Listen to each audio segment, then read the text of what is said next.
What's going on, guys? Welcome back to another episode of Drive Talk Cars. I'm excited about today's episode because I finally get my remote starter on my E63. So let's jump into the video. So I've had cars with remote starter. The Maserati has a remote starter. My Camaro had a remote starter, but E63 did not. So I decided to go out on the interwebs and look for a product that can satisfy my needs. After reading about all these different remote starters, I decided on one from 12 Volt Solutions, where I don't have to do any wire cutting or splicing. It's straight plug and play, and I don't have to use my spare key fob. And I get to use my original. So let's jump into the package and see what we got. So the first thing we see is a towel. It's a microfiber cloth towel. That's pretty nice. Don't need to see the packing slip. Some other verbiage. And we have our T-harness that comes with it, which is good because a lot of times you have to buy that separately. We have the module, other harnesses and relays. And this is very important. It comes with the tool that you need to remove the ignition switch. This one comes with it. A lot of other kits that I saw, this was sold separately. It comes with a H harness, that's to apply power to some of the components if it doesn't have it, some zip ties, and a tool to remove your trim. All right, so let's get started. Okay, so just a disclaimer, I have not installed a remote starter before, so this will be my very first time. So we'll be doing this together. Per the instructions, it seems like a pretty straightforward installation. The very first thing that we have to do is remove the trim. So that would be the trim over here above the dashboard and the center vent, as well as the trim around the steering wheel. After we do that, then we can expose the ignition switch, which is what we're trying to get to tap into that with the wiring harness that was provided. All right, so we're gonna remove this side first. And to access this, you have to get into the glove compartment. And there's some hooks under here that you need to release in order to release this here. All right, so underneath in the inside of the glove compartment, you will see there is a clamp there as well as a clamp there. And all you do for that is pull them down and then they release, and then we can get this part here off.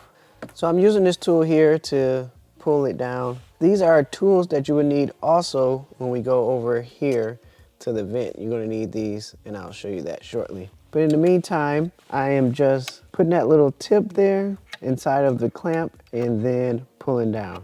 And you can see it released. All right, so there you go. You see it is fully released now. All right, so for this other one, we're gonna do the same thing.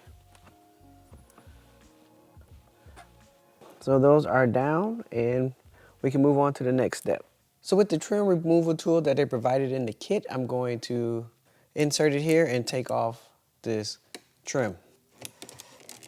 Now this is just being held on by some clamps over here, but at the same token, you don't want to go too crazy.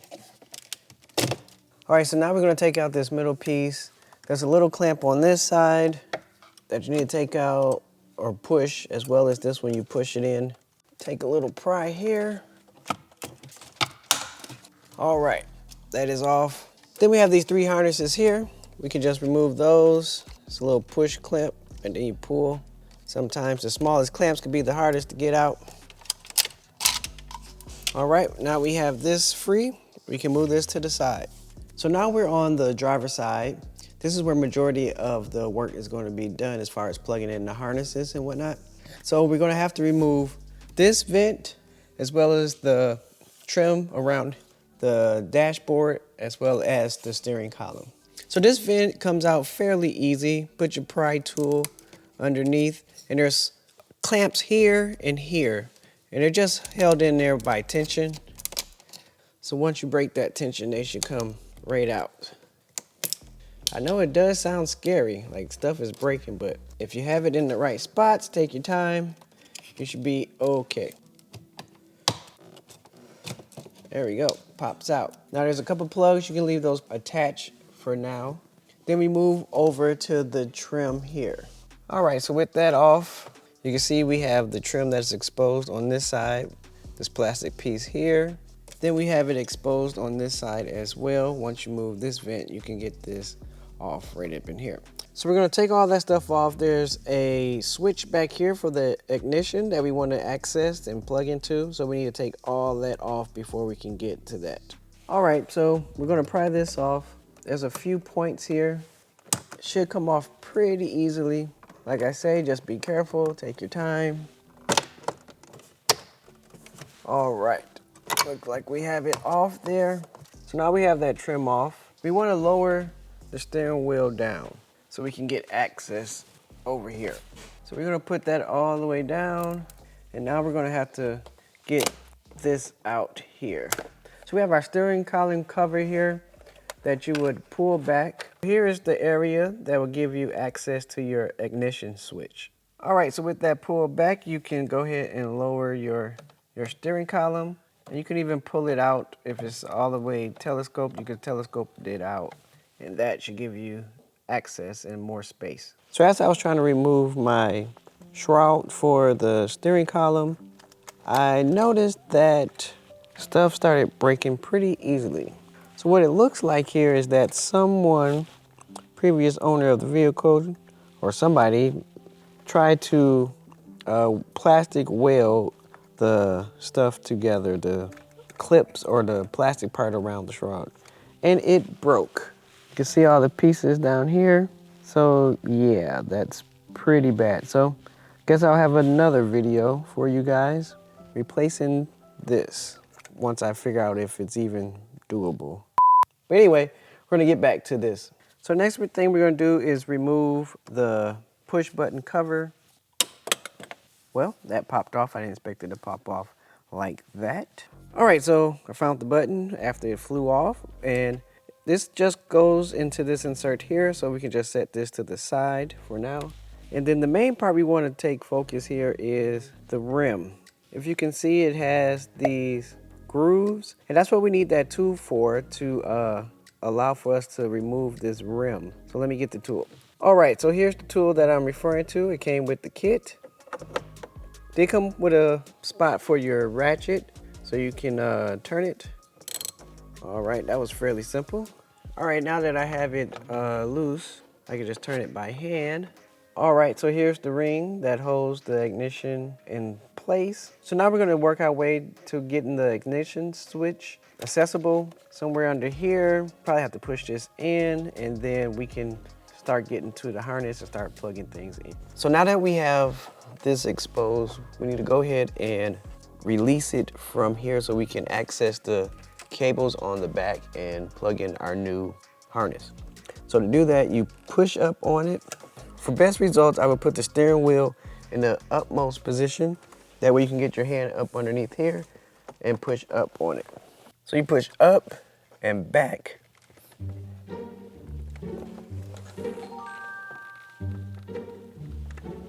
All right, so it's in there pretty good, but it's not connected by anything per the WIS instructions. So I'm thinking I just got to put a little elbow grease into it, but it is nerve-wracking because you may think you might gonna break it. Like, I'm a little nervous, to be honest. Push up and, okay, so I was able to get it out using my ratchet, just the handle of it, and I pushed up on it from up underneath, right under here, push up, and then push forward on the top of the unit here.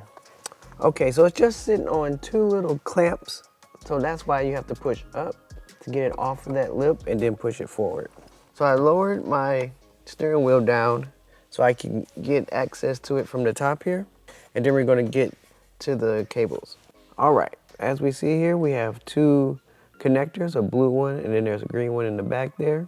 Those are the connectors that we're going to have to remove and plug into our new setup. So unfortunately, it's not a lot of space for you to see me actually disconnecting it and connecting it, but I will try to show you as much as I can.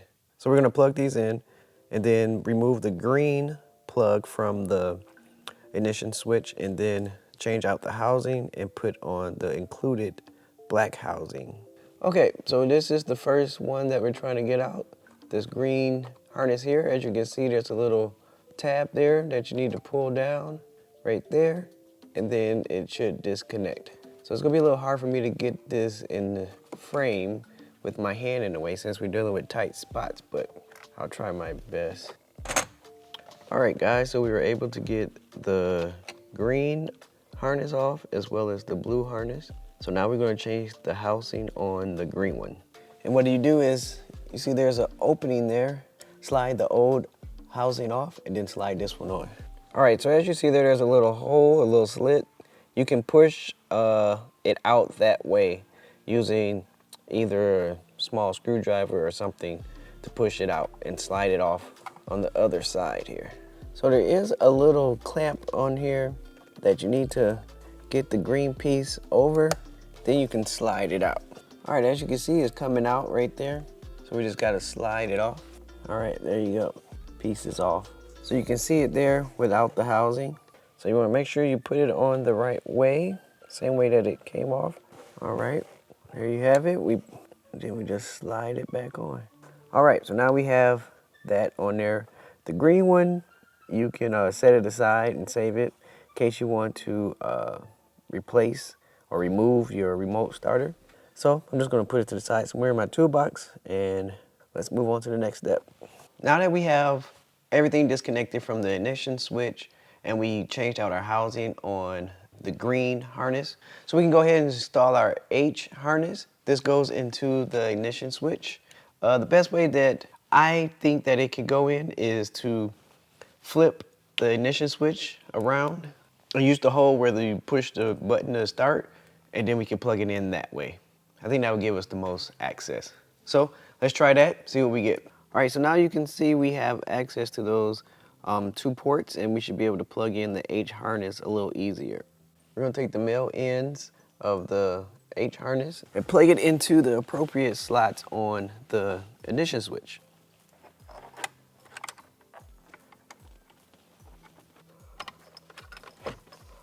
And you want to make sure that they're all the way in there. You want to hear that click. Hear that click? There's one. Oh, that one's already in. There we go. All right, so we have both harnesses in there. Then we can run this back through the hole and get it on the other side here. So you can see them there. So now we have the 2 ports for the H harness. Then we have the blue harness, and then we have the used to be green harness, but we changed the housing to the black harness. So now with the T harness, we're gonna plug this in to the ports. So using the original one that used to be green, it's now black, we're gonna plug that into VS1, or the female. Then we'll plug the male into the H harness. All right, so we're gonna plug the original up to this T harness. All right, so we see there, we have the original harness plugged into the female of the teen harness. So plug that all the way till it clicks. All right, so now we have a connection there, as you can see. All right, so after you do that, then you're gonna plug in the other part of the T harness into the H connector. So the male into the female of the H connector. It's not that hard, it's just that I have one hand. Okay, here we go.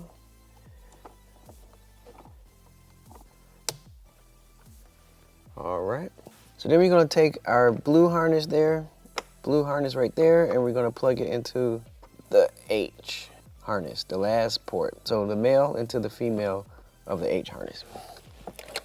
Get a little tight in here. So the hardest part of this job is the constraint on space. All right, let's move this over. Think this through. All right, we have it on. Now we just need to tighten it up.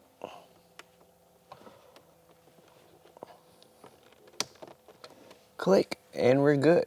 Now that we have the T harness connected to the ignition switch, we can go ahead and put the ignition switch back in its place. Then we'll work our way over to the passenger side. That way we can find the CAN module where we will begin to do our programming. So let's put some things back in place temporarily, and then we'll start programming. We're gonna put this ignition switch back in place. I'm gonna lift up the steering wheel so we can access this bottom part a little easier.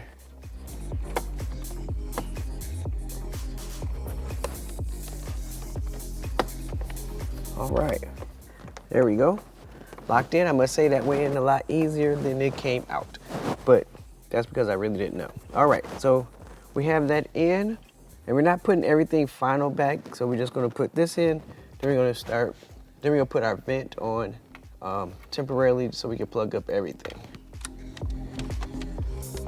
All right, just let that sit in there. Okay, now that we have everything plugged in, we can go ahead and start our programming.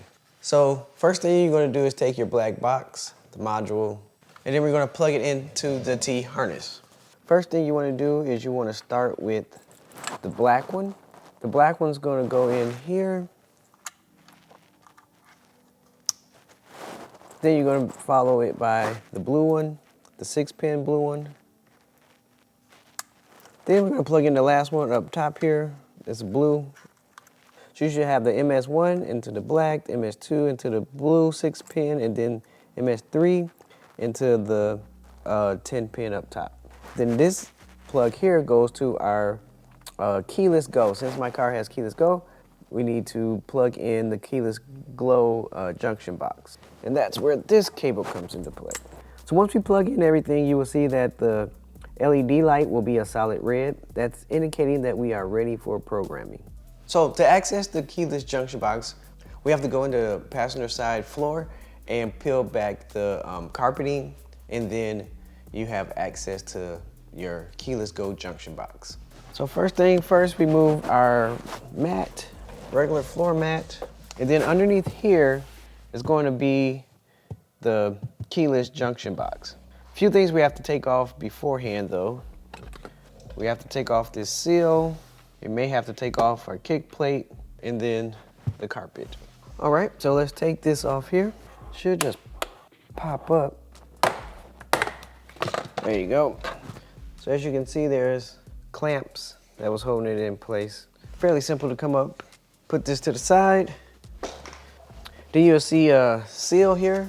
Just pull straight up. Release it to about right where the kick panel starts. So there's 2 metal clips right here that we need to disconnect from the kicker plate so we can get the kicker plate off. So using our trim tool, we're gonna just pull towards us and up, and it releases the clamp. So one there, and then there's one up here. Then your kick plate is released. Put that to the side. So now we have exposure to the carpet. As you can see there, you can take that back, and then up top here, you just pull it back. So you may have to take the whole carpet out if you can't get to it with just pulling it back like that. And you can see you just take it off here, right here, and then you can pull it up. So let's pull this out so we can get full access to the keyless go junction box. It's really in there snug. So all of this comes out all the way over here, back around here, and all of this wall here comes out. Now I do have access to it, but it may be hard to see or get to a lot of this stuff while holding this up. You can do that if you want to, or you can take the whole thing out. So I'm gonna try to take the whole thing out, and then that way we can get a clear picture of everything up underneath here. So I was trying to get the carpet all the way out, but it's getting kind of difficult over on that side over there. So I just decided to pull it up far enough to access this box right here. Under there is where you're gonna find the connections for the keyless go junction box. All right, so what we're looking for is the brown and red connector right here. That's gonna be our CAN junction connector. So now that we have this exposed, we can start plugging up our module and start the programming process. All right, so now that we have that exposed, we can turn the car on. Once you put the car in the on position, you'll see that the LED on the module will start blinking red and green. Once we see the red and green, we're gonna come to the box and we're gonna start unplugging the red and brown cables. What you're looking for is the 4-way hazards to start flashing. Once that happens, then you have identified the CAN wire. All right, so let's go ahead and unplug the first one here. All right, so you're gonna need a tool, something that has either a curved pricker that you can stick down into here to pull out the plugs. Sticks down in there, then you pull towards the left and it comes out. So start at the first one, you wait to see if you get the flashing lights. So you keep going down until you find one that triggers the flashing hazard lights. All right, nothing yet. Would have been nice to be the first one, but it wasn't. There we go. All right, so now once we identified which one it is, we have to change out the housing. The kit did come with another housing. So the brown and red is in the 1 position, and then the solid brown is in the 2. So for us, we're gonna want the pink and red and the brown and red, and then the black and pink in the brown. All right, so there's a little flap door back here. You need to release that, and then from there you can release the locking mechanism on the wire. All right, once you pull back the door, then you have to hump right there. If you push it down, then the wire will come out. So here's the first wire right here, and then when it comes right here in the middle, you have to press it as well. There you go. So now that housing is off. What's recommended is to put this back into the slot, and then these wires here, we're going to put it into our new connector. All right, so our brown and red is going to go into position 1, and then our solid brown will go into 2. There we go, they're clicked in. Now we can plug it into our harness here.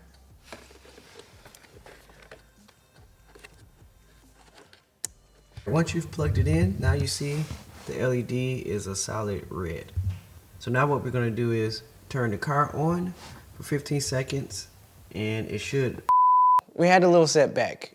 In the middle of programming the remote starter, my battery actually died. So I wasn't able to finish installing it, obviously, because we need battery. So I just replaced it the next day. However, the last little bit of the installation, I did not get it on camera. And basically that is where, after you plug in your CAN connector, you turn the car all the way on, and then the LED light flashes from red to green, and then it goes off. And that was the only step that you guys missed. So other than that, you saw everything as far as how to install the remote starter, and it's nothing left to do but just to put the car back together. So at this point, it should be safe to unplug this and find a way to run it back through to the other side. All right, so I ran the cable from underneath all the way up, and then I ran it through the vent here, and then I'm going in behind the vent and coming out on the other side. Then I'm gonna run it down through here, and that should be down and meet somewhere down in. So that's my plan. Another thing I want to show you is something I did to fish the wire through those parts. I tied a zip tie to the end of the wire, and then I did another one just so it'd be long enough to get through. And that has worked pretty good so far. All right, so it's plugged in on the other side. You can see it runs there, up underneath. I'm gonna zip tie this so it's tucked away. It comes up through here. You can't even see it. Then it runs in the back there, seamless. Then I have it back there, zip tied. Then it comes down, and then it's plugged in. All this extra cable I'm gonna have to zip tie. I'm gonna tuck everything back in there. So this is where the box is gonna sit and everything else. Like I said, this is up to you. You can put it however you want to, but this is where I'm putting mine. You wanna make sure if you do put it in here to take your wheel up and down, just to make sure you don't crush it, and then you're good to go. All right, so now I'm gonna zip tie all this extra wire up together. That way it can be nice, neatly tucked away. All right, so that's zip tied. All right, so now we can put it inside of here. There's actually a lot of space back up in there. All right, I have it back in there. We have to see if it makes noise or anything. Hopefully it won't. If it does, I might have to figure out something else as far as zip tying. But that goes all the way down and up. This bootleg boot goes back on as things crackle. Then we put our cover back on. You can put this back in. All right, there we have it, guys. We successfully installed the remote starter.